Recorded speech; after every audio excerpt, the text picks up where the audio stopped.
Bibiakin na po natin yung papaya. Ano kaya ang laman nito?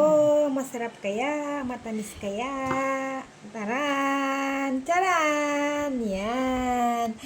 Ay, ang ganda. Tingnan natin kung masarap, kung matamis ba. Tikman muna natin. Hiwain ko muna. Tikman ko muna itong isa. Ay! Hulog!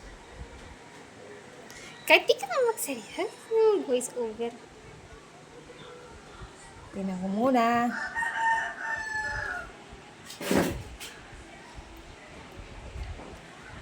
Ay, okay siya. Masarap nga. Ano pa? Yan.